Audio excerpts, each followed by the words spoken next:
Welcome once again to M5's English language learning program, Let's Speak English. I'm Gav Duncan and I'm here on your TV to help you learn English. Now, are you sitting comfortably? Yes? Good. And are you ready for today's lesson? Yes? Good. Okay, well, let's learn English together. Hello again, people, and welcome to Tuesday. Yes, it's Tuesday. It's the second day in the standard working week, and we're waiting in the studio, waiting for you to come in, kick off your shoes, sit down, take a sip of your coffee, and get ready for today's lesson. So, are you all ready? Are your shoes off? What's that smell? Oh, never mind. All right then, let's get started. All right, okay, here we go. And today, to make sure that we finish what I wanted to finish a couple of days ago, we're going to get stuck in right now to the idea of New Year's resolutions. Okay, we all know that like geese and pigs, we tend to put on weight over the Christmas period. We also know that there are different reasons for us putting on weight. The pigs and geese don't put on weight as a result of going to parties and spending more time in restaurants and at the dinner table, do they? No. Pigs and geese are sociable animals, true, but they don't have any money, so they can't go to the pub.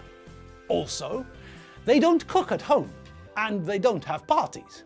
No, when pigs and geese get fatter, it's because the farmer has decided that he wants to make them fatter. And there's a special verb for that. Do you remember what it is? We've got the normal verb, the one that we use to talk about ourselves, the verb to put on weight, which means that we're getting fatter.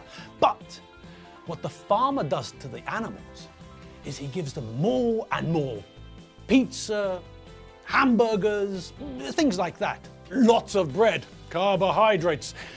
And the animals eat more and more and more and get fatter and fatter and fatter. And the verb to describe that is to fatten up. The farmer fattens up the pigs and geese. All right, now stop thinking about fat animals. Blimey! Geoffrey the giraffe has been eating a bit too much, hasn't he? Jesus! Okay, now back to where we wanted to be. We all remember the verb to tend. Yes, that's right, the verb to tend, which we use with another verb in the infinitive to say what normally happens, what is likely to happen. And we know, using this verb, that people tend to put on weight at Christmas. Lots of food, mince pies, turkey, goose, and lots of drink, eggnog, snowballs, and other Christmassy drinks. Okay, so we all tend to put on weight at Christmas.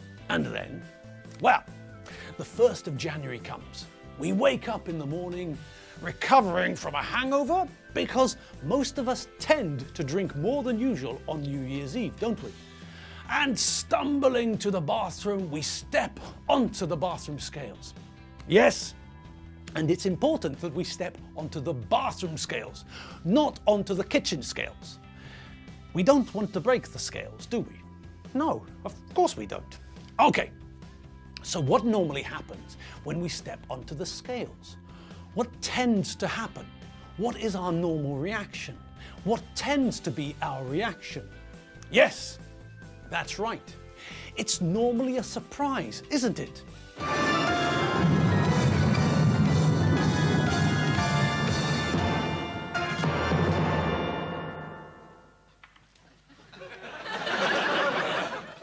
Yes, it tends to be a surprise. Sometimes it's a shock. But after we calm down and have a cup of coffee, then what tends to happen? Yes, that's right. We tend to think about what we have to do, and that's where the New Year's resolution comes in. Lots of people tend to make New Year's resolutions at the start of the new year. Now, what's a resolution when it's at home? Well, the verb that we get resolution from is the verb to resolve. And the verb to resolve means to decide to do something. But the verb to resolve means to decide firmly to do something.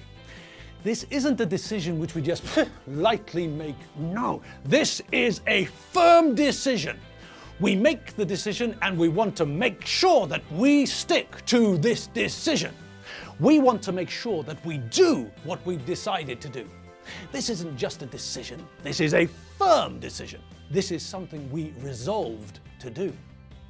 Okay, so the verb is to resolve to do something. And from the verb we get the noun, a resolution.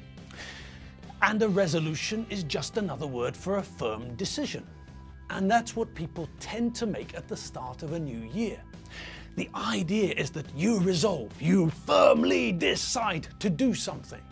You take the start of the year as your cue to turn over a new leaf in your life, to start doing something that you've been thinking of for a long time, to make a fresh start. People tend to use the start of a new year to make a fresh start in part of their lives. Now, you probably heard a new word there, didn't you? The word cue. Okay, and what's a cue? Well, it's very simple. A cue is a signal, which originally comes from the world of theatre. If you're an actor in a play, then there are certain things which other actors do or say which tell you that it's time for you to come onto the stage or to do something or to say something. You don't do these things until you get the signal, until you get your cue. So the word started out in the world of the theatre, but it crossed over into the real world too. Now we can use the word cue as a synonym for signal. It's as simple as that. Imagine you have to go to a party with your wife or husband or girlfriend or boyfriend, but you don't really want to stay all night. Before you get to the party, you can agree a cue with your partner. If you look at your partner and then look at your watch, for example, that might be the cue, the signal, the prompt to indicate or tell your partner that it's time to leave. You don't want to say anything rude, do you? No, of course you don't. You don't want to say to these people, your hosts, something like, "Sorry, but your party is really boring, so we're going home." That would be rude and offensive. So, rather than insulting your hosts, you agree a signal, a cue, with your partner in advance, and then later, at the party, when you want to leave, you signal your partner with the cue, and then you can leave without offending your hosts. All right, so we know the verb to resolve. You resolve to do something. You decide that you're going to do something, and nothing is going to stop you. You've resolved to do something. You've made a resolution, which is what we all do when the new year starts. And we realize that, well, we're not as slim as we were a couple of weeks ago. Well, couldn't we make a parachute out of your trousers? Well, we could make an aircraft hanger out of yours. Don't you start calling me Mr. Wobbly Bottom, young lad. And why not, Mr. Two Planets Colliding in a Pair of Pants? Look, this is no time for a discussion about the vastness of your bottom. We have got to get off the roof, you madman! Okay, so just like Eddie and Richie, we've all put on some weight. And now comes the time when we have to resolve, to firmly decide, to make a resolution to lose weight. Okay, so that's decided. Lots of people wake up in the first couple of weeks in January, look in the mirror, run to the toilet to vomit, and then resolve, decide, make a resolution to lose weight. And what words do you think they use when they're making this resolution? What phrase, what verb are they going to use? Well, what's the verb which means to eat less? Yes, that's right. The verb we use is the verb to diet. To diet is to eat less than usual in order to lose weight. So, we know the verb to put on weight. That's when we talk about someone gaining weight. So when someone gets fatter, when someone steps onto the bathroom scales and they see that the number is more than the last time they looked. And now we know the opposite verb too. To lose weight means to become thinner, so that when we step onto the scales, the number we see is lower than it was the last time we looked. So, We know the verb to diet, and there's another way that we can use this too. It's more natural to use the form of to go on a diet. So, although it's possible to use the verb to diet, it's more natural to use the form of go on a diet. Although it's possible to use the verb to diet in the present continuous, it's more natural to say that someone is on a diet instead. I've put on 3 kilos since Christmas. I have to diet. I've put on 3 kilos since Christmas. I have to go on a diet. I mean, it's possible to use the verb to diet, but it's more normal, more natural to use the phrase to go on a diet. And because we can see that we're using a verb we know, to go, we know that we can conjugate the phrase to talk about other people dieting as well, very easily.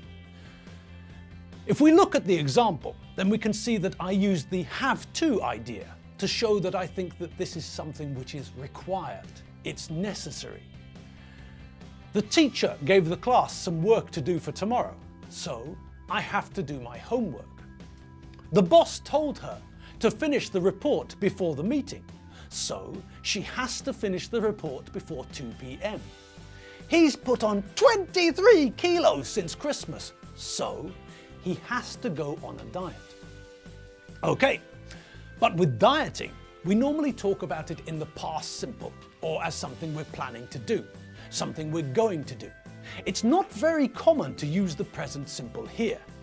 So, I can say that last month I was on a diet. I can say that next week I'm going on a diet. I can say that in January I'm going to go on a diet. If we want to let someone know about the situation now, if I'm restricting my calorific intake now, this week, or around now in general, then how can we do it? Well, to tell someone, to let them know, to inform them that at the moment you're not eating as much as usual, to tell them that you're watching your calories, you're watching what you eat, you're deliberately eating less than you were a few weeks ago, then there's a very simple way of saying that. You tell people that you're on a diet. So, if we want to tell people that we're planning to restrict our calorific intake at some point in the future, then because it's something we planned, we tend to use going to. I'm going to go on a diet next Monday.